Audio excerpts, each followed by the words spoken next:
said, they're everywhere. And that's when I noticed it. And I said, what do you mean they're everywhere? And he said, they're high on glue, they huff, this is how they survive, they're orphans, and they're out here on the street. And and he said, and that's not all. Let me show you something. So he drove me to a very unsafe area of Costa Rica, a place where the tourists don't go. So we all think everything's well in Costa Rica until we get to this certain area. There was concrete rubble. It almost looked like a war zone. And there was an abandoned building. And Tony slowed down to a stop sign, and we came to a stop, and his elbow's out the window. And he says, Amelia, right there. He says this in Spanish. And this little girl in a tattered dress that's too big for her, no shoes, comes out of the shadows. And she's 10 years old. And her hair is caked with grit.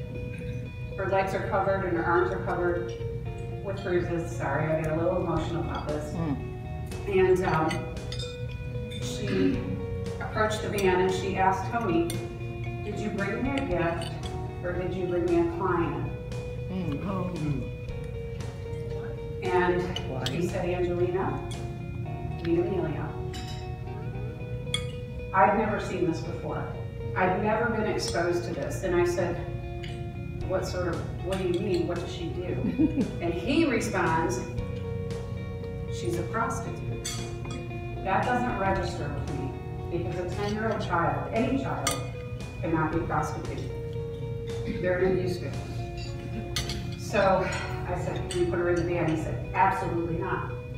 Absolutely not. I get out of the van, we get into a debate, and I want to take her with me. He said, what are you going to do? What are you going to do when you go to Jaco La Playa in the morning? What are you going to do when you go back to the States? You can't take her with you. Some of our police are corrupt. You will be arrested for child kidnapping.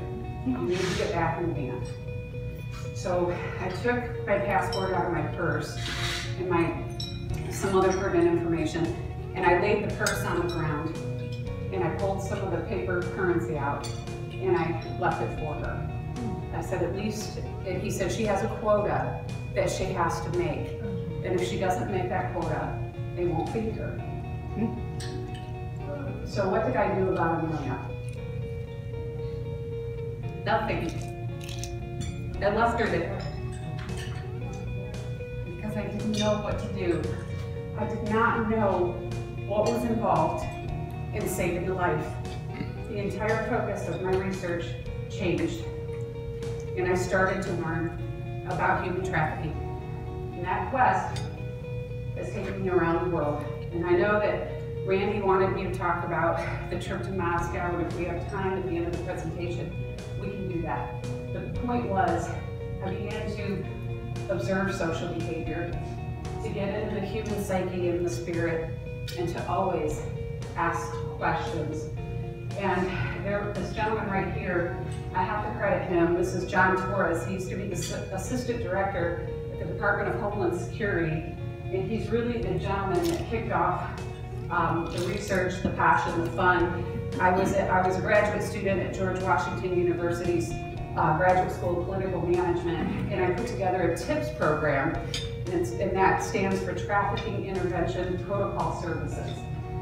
And we decided that we would pair nonprofits and businesses.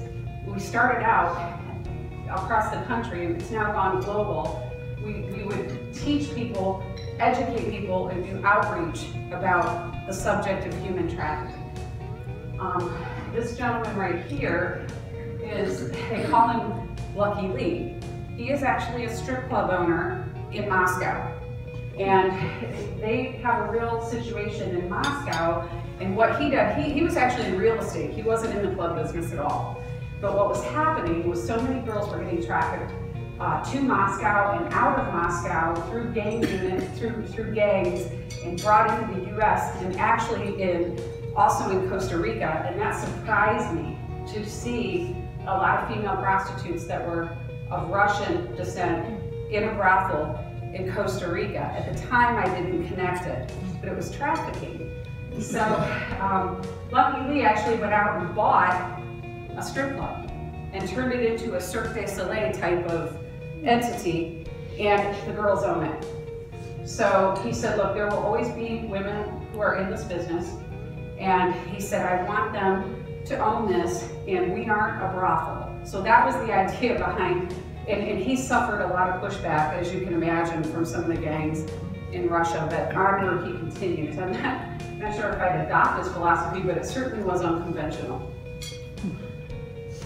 So who is an expert on human trafficking? Nobody. Nobody is an expert on human trafficking. All I can do is give you my perspective.